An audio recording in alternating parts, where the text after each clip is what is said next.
Vous écoutez Europe 1, il est 9h34. On est en retard. Le journal des médias avec Thomas Joubert. Rebonjour Thomas. Rebonjour à la une ce matin. On ne demande qu'à en rire va s'arrêter à la fin de la saison sur France 2. Arthur vient de partir en terre inconnue et un incroyable braquage sur le tournage de la série No Limit à Marseille. Et on commence avec l'arrêt d'On ne demande qu'à en rire sur France 2. L'émission de 18h va mourir une deuxième fois à la fin de la saison. La chaîne a décidé de ne pas renouveler le programme qui avait repris en urgence après l'arrêt de l'émission pour tous de Laurent Ruquier. Les audiences ne sont pas suffisantes pour l'access de France 2. On ne demande qu'à en rire, présenté par Bruno Guillon, est resté sous les 7% de part de marché. On la reverra quand même après Roland Garros jusqu'à la fin juin, mais à la rentrée, la case de 18h devrait revenir à un jeu. On parle beaucoup d'un concept de Jérémy Michalak, mais l'animateur et producteur que nous avons contacté ne peut rien confirmer pour le moment. Il dément pas en tout cas. Il ne dément pas, ça peut être un indice. C'est vrai que selon les infos de Touche pas à mon poste hier, Michalak pourrait arriver dès la fin du Tour de France avec un jeu baptisé Face à la bande.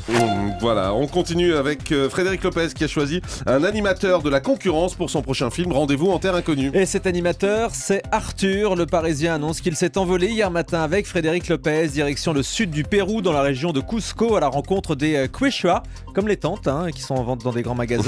Une population qui vit sur les hauts plateaux de la Cordillère des Andes. Arthur est la 17e personnalité à participer à Rendez-vous en terre inconnue. C'est un programme qui fait du bien, mais le directeur des documentaires de France 2 se défend de vouloir faire de la Feel Good TV. Fabrice Puchot est interrogé au micro européen de Romain Ambre. Un programme feel good, c'est un mot un peu barbare parce que ça dit beaucoup de choses, mais ça n'en dit pas assez non plus. Oui, se tourner vers ce type de programme, c'est quelque chose que France 2 souhaite, mais ça n'est pas pour autant que c'est des programmes qui regardent le monde en rose. Pas du tout, c'est pas peint en rose. On parle de véritables choses, on les prend à bras le corps. Mais dans les émissions de Frédéric, il y a cette idée de sublimer, de se battre, cette idée de résilience pour les personnages. On va plus loin, il y a des obstacles, on a la capacité de les vaincre.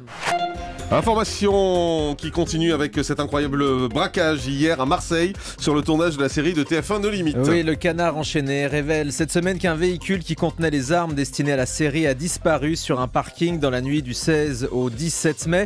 Des dizaines de pistolets, de revolvers et de fusils ont été dérobés. Le Canard précise qu'il s'agit d'armes factices, mais selon un policier, un armurier peut les remilitariser en un quart d'heure.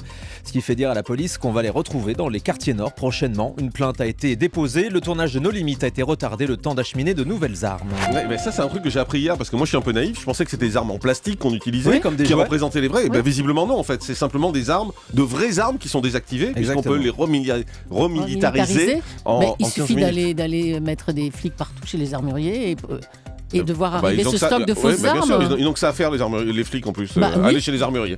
Vous faites quoi aujourd'hui pour aller chez les Mais il faut armuriers? faire des enquêtes. Oui, donc on mobilise des gens pour faire En une tout cas, il y a enquête. des armes dans la nature. Ouais. Mobilisez-vous. Le tournage de la saison 3 de Candice Renoir a commencé. La saison 2 a très bien fonctionné le vendredi soir sur France 2 ces dernières semaines. La chaîne n'a pas tardé à lancer le tournage de 10 nouveaux épisodes.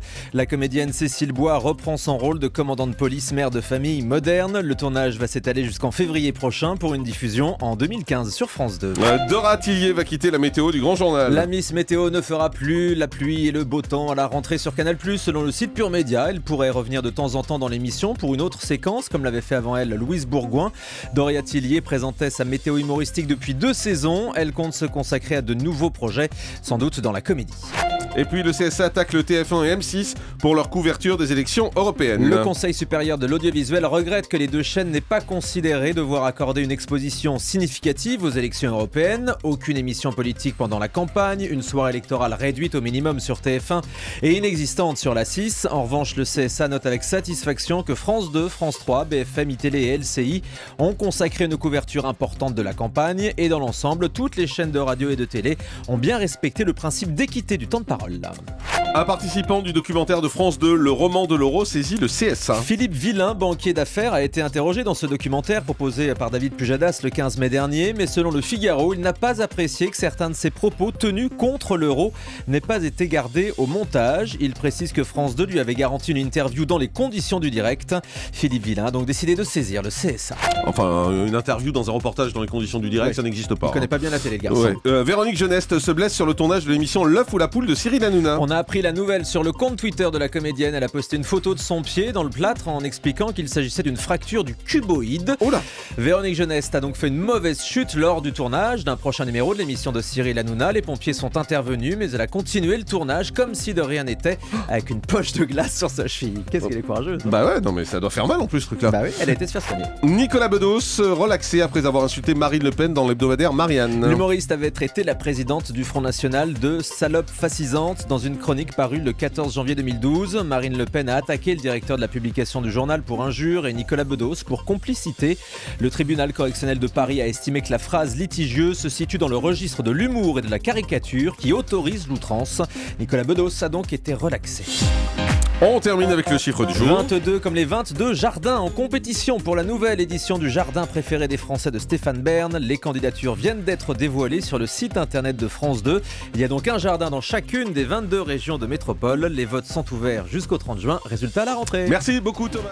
Le grand direct des médias, Jean-Marc Morandini.